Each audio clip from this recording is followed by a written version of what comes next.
Hello, and welcome to my channel where today we're doing something a little bit different. I have been a Sims YouTuber for about 6 months-ish now, and I wanted to make a video on things that I had learned in my time as a Sims YouTuber. Some of this stuff is specific to me, some of this stuff is probably beneficial to other people. If you're looking for a really good instructional set of videos, I know that Hip Hip Renee and Ginger Peach have both done content around how to be a good YouTuber, and I'll link their content down below. A lot of this is kind of tongue-in-cheek. I'm trying not to complain too much and trying to keep it, you know, fairly light. With that said, my first point is that your first video is going to suck. I went to film school, admittedly, about 10 years ago, but my first 4 videos were so bad that they never saw the light of day, and the next 3, suffice it to say, that series didn't last very long. It's still on my channel. It's not the worst ever, but it's not great content. And that's not a problem. You need to get used to releasing videos and to having a schedule and things like that. And honestly, for me, especially at first when you don't really have a lot of subscribers and there's not a lot of pressure to make like a super great video, it's good to just make a video and post it and get in the habit of making videos and posting them. It's also really good because YouTube tends to promote content that is regular and that is consistent. It likes it when you've got about 100 videos on your channel, and it likes you to get those videos within a year, so it can be good to post those videos so long as they're not like really terrible. They're still worth making, and I think that's a big thing. It is still worthwhile to make content that sucks, because that's the only way that most people are gonna learn how to make good content, is by making bad content and realizing, wow, this is bad. Next time I'm gonna do something else instead. And a lot of us are gonna be like, look, I play The Sims all the time. I don't see why this is gonna be so hard, because that's what I did. But it's really weird to narrate everything that you're doing in an interesting fashion all the time, even when it's just boring, normal Sims stuff. Personally, I recommend narrating things in the game when you're not recording, especially when you're considering whether or not you want to be a streamer or a YouTuber. If there's nobody around, just narrate what you're doing and see how hard it is. In addition, if you use like a face cam or lighting or a special microphone and things like that, you have additional challenges that you don't normally have when you're playing the game. For me, I have to stay in the camera frame, which is very difficult for me. I have to make sure that my lighting is set up at the right angle so it doesn't blind the crap out of me, but it illuminates the green screen behind me. I have to make sure that I'm an appropriate distance away from my microphone. I have to get used to sitting very still because my chair squeaks and it sounds like farting, and I really don't want everybody to think that I have the worst gas in the Sims community. I mean, I might, it's entirely possible, but I don't need everybody thinking that. At first, your friends and family are likely to watch out of obligation or curiosity or some combination of the above. They're probably not going to watch your content very long initially. If you have a lot of friends and family that are super into The Sims, maybe, and when you start making really amazing content, maybe, but I found that a lot of my friends, they watched the first couple of episodes, then they're like, Sims just isn't really my thing. So you really can't count on your immediate friend and family group to be your initial audience, especially at first when you're still learning how to make good videos. How do you make good videos? I think editing. Editing is probably the #1 way that you make good videos. Here's the thing, no matter how much you screw up when you're recording, you have the opportunity to edit it out. It's amazing. Very few people can get away with making completely unedited content and posting it on YouTube. I can guarantee you that nearly any video that does get successful that way would have been better if it was edited. I mean, no one is perfectly articulate, and it's a lot better for the audience if they don't have to watch you stumble over the same word 30 times. Admittedly, leaving some of that stuff in can be funny, especially if you add some sort of comedic filter to it and make light of yourself. But in general, you probably don't want to leave every single stutter you're in. If you're like me, you may use the words and like way too much, or you know, I like cutting those all out so I sound a lot more articulate than I really am. Editing can take a video that would have been 30 minutes and dawdled on that people watch the first 2 to 3 minutes of into a video that's 15 minutes that is clear and concise, that people watch the entire thing. There are free and cheap editing applications. There are also a lot of free and cheap ways to learn how to use them online. I know a lot of YouTubers do Skillshare promotions where you get like a month or 2 free if you sign up and you just need to cancel it on time. For me, I did a lot of research on Skillshare when I was first starting out to make sure that I still knew how to use the applications, because film school was a long time ago for me. I'm old. I see a lot of people say, I don't know how, I'm not good at computers, and yeah, at some point you can hire an editor. A lot of people do choose to hire an editor, but you really can't do that for free, so it's not something that most people can do until they are making a lot of money on YouTube, unless they have a lot of good friends that are willing to do that. And honestly, I think that if you gave yourself some credit, if you took some time, if you looked at some Skillshare classes online, found a good free or cheap editing software, and you devoted like a couple weeks to just focusing on that thing, you could actually edit your videos fairly well. Like initially, you really don't need to do a tremendous amount. You just want to make sure that your audio is good, that you don't have like a lot of hums and drones in the background, that it's clear, that it's not too quiet, and that there's not just long extended periods where you're not talking. Learning how to be a better editor may seem like a waste of time, but it's an investment into yourself, both as a content creator and in future things that you may want to do in life. Learning how to learn software is a skill set of its own. If you are a younger person who wants to go into the working world, companies are going to expect you to be able to come in and pick up a piece of software and learn it. So doing that in your free time can be a skill that is beneficial to your job. Heck, you may realize that editing is your passion and you do that as a career. There's tons of demand in the corporate world for people that make training videos and promotional videos, so it is beneficial to learn that skill. The biggest thing that I have to say about editing, and I hinted about this already, is sound. One of the number one things that I see in comments of videos for new YouTubers is people being like, okay, I liked your video, but your sound. I know it's an investment financially to purchase a microphone or something like that when you're first getting started out.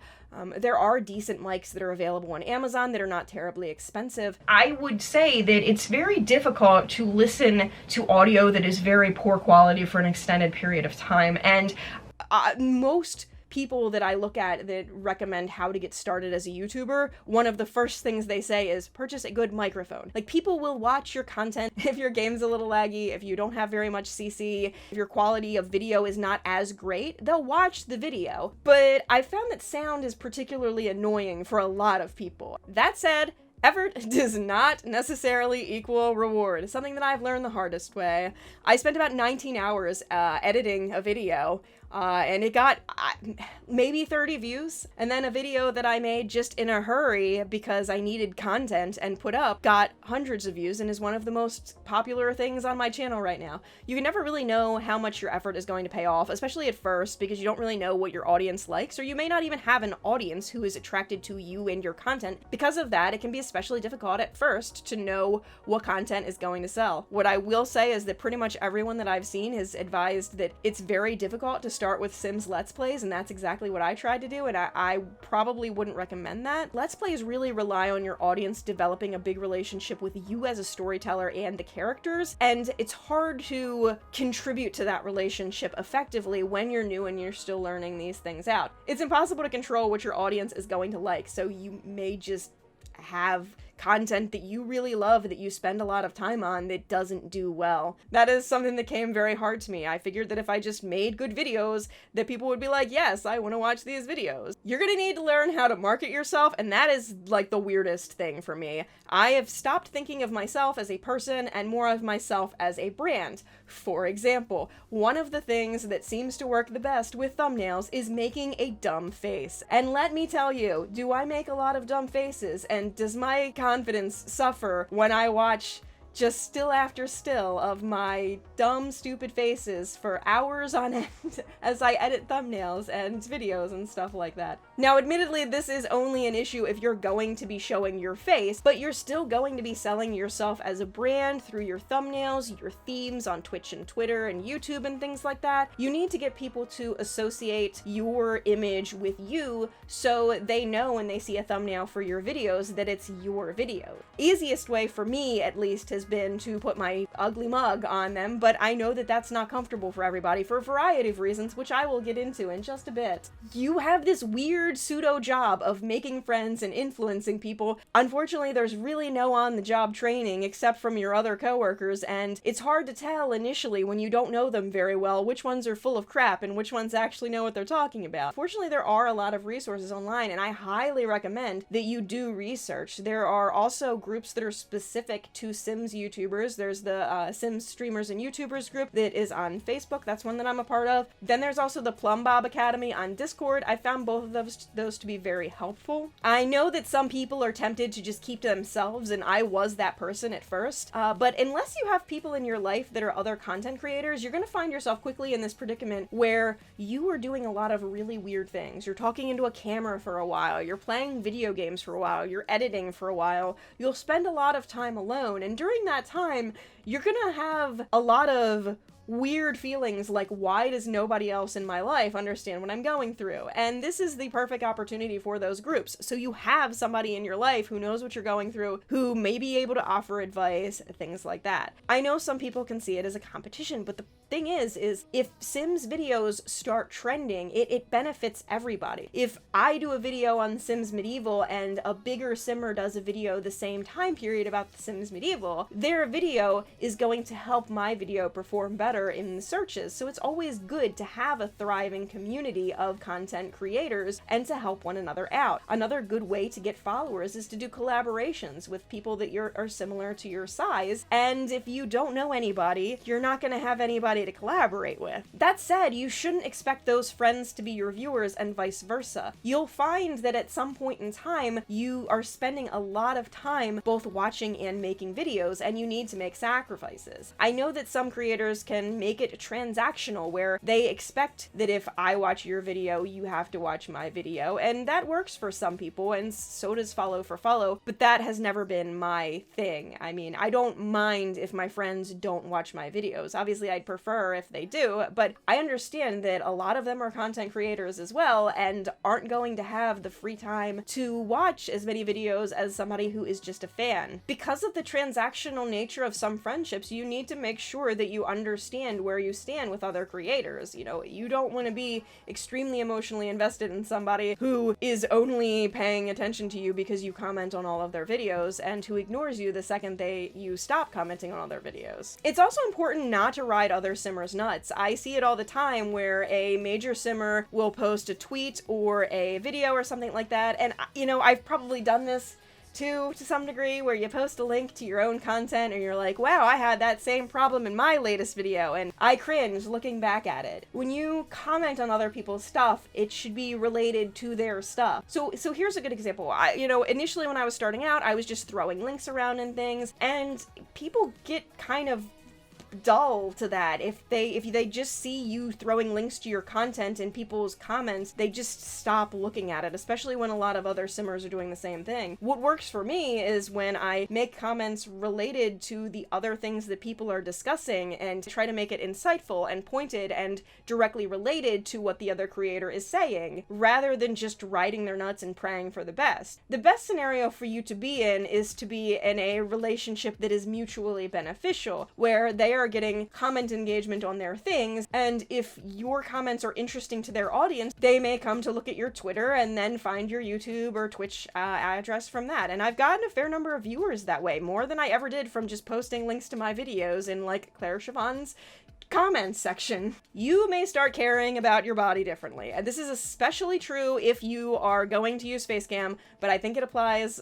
in other scenarios as well. As I mentioned, editing yourself for several hours a week is very weird and very surreal, and will kind of distance yourself from your own face, which is kind of bizarre. When I first started out, I didn't know, should I wear makeup all the time? You know, I worried that if I wasn't made up, that people weren't going to be interested. I worried about how I dress, and now you can see I have barely brushed hair and I am wearing my PJs because I've decided to just embrace my weird. I knew that if I had to go through the effort of doing my face every time I tried to make a video, that I would never make any videos. So I made the decision very early on that whilst I wanted Facecam to have a better relationship with my audience, that I did not want to have to put on a face every time I got on camera.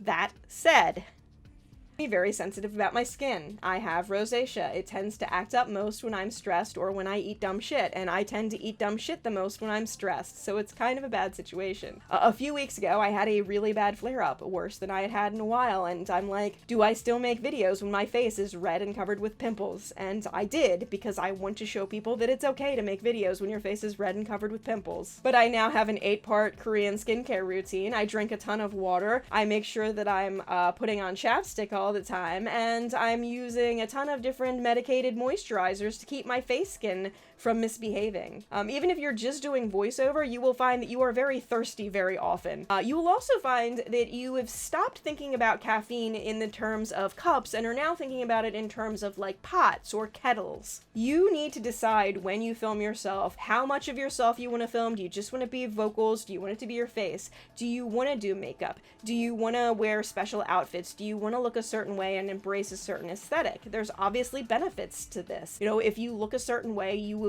will establish a brand quicker, but then you have that pressure to always conform to that standard. So you have to think, is this what I want to do from the very beginning? It can be very funny to just own up to your flaws. Like, there is value in self-deprecating humor up to a point, or at least that's what I tell myself, because I do it a lot. No idea is truly original, and that should not discourage you. Not to get into a postmodernist theory lecture that none of y'all signed up for, but everything that can be done has been done before in some format or another, and nowadays what you do is you make it your own, you remix it, you put different elements of different things together, and you make a new constructive whole. You shouldn't stop doing something just because somebody else is doing something similar. You shouldn't refuse to start doing something just because somebody else is doing something similar, but you should make sure that you're making it your own, and that if you are taking an idea from somebody, like a challenge that they created or just a story concept, that maybe you should give them credit. In fact, you should pretty much always give people credit if they give you ideas that you then use in your own content. You're gonna want a calendar.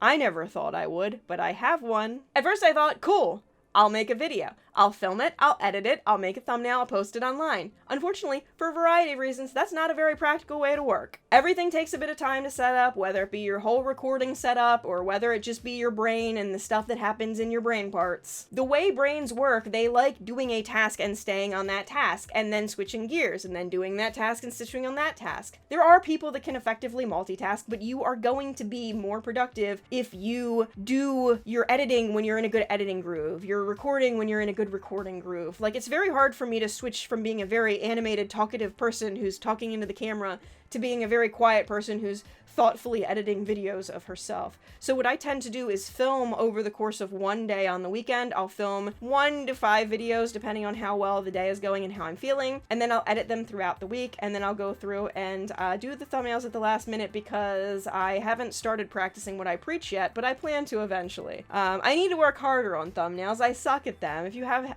helpful advice on thumbnails, please leave them in the comments below. If you have good flow when you're recording a video, don't waste it. Even if you don't plan to record another video, if you've got another concept and you've got your energy going and you're caffeinated and you're raring to go, film another video. Even if you're like, I was planning on editing tonight. No, film another video. Same thing about editing. If you finish the video you're editing and you still have footage to edit and you're in that good editing zone, keep editing. You know, maybe consider sleeping sometimes, but I found that I get in really good flows, and then I get nice focused mood buffs, and then I'm a better sim at making videos and stuff, I guess. I don't know. I record on the weekends most of the time, specifically because I have more energy. I'm not coming off of a long shift of work and tired and thinking about business, worky stuff. I also advise planning your content off screen, especially if you're doing things like Let's Plays, because having storylines and stuff written up can help you to be more concise when you're filming the videos, which can help you to edit videos quicker, which, especially if you're not super great at editing videos yet,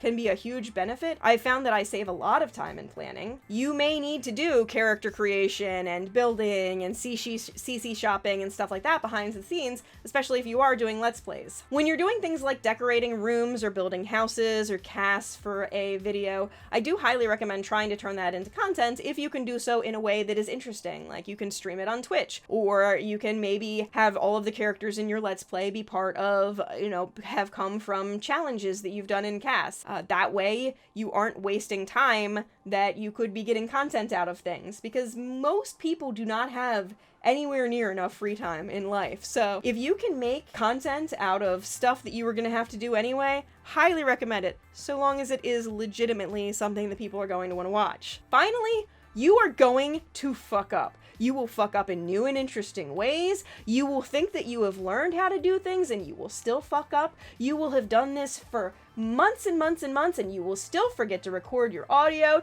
turn on your lighting, turn on your OBS, you'll turn it off when you go to pee and you'll forget to turn it back on, you'll get things out of sync, you'll film it in the wrong file format, and yes, that sounds scary, they're all things that I've done. Don't be like me, don't be stupid, have a checklist, have a freaking checklist of everything that you need to do before you start filming, and do those things. Use the checklist every time, unless your brain just works and mine doesn't. For me, if there's something that I can forget how to do, I will forget to do it. And the other simmers that I talk to on a regular basis will also tell me that, yeah, I forgot to record my audio, or yeah, my mic was up on top of my head instead of in front of my mouth, or I didn't even have my mic plugged in, I just have my camera audio, and it's garbage. None of that is particularly amazing things to have happen to you, but they're things that are going to have happen to you, and,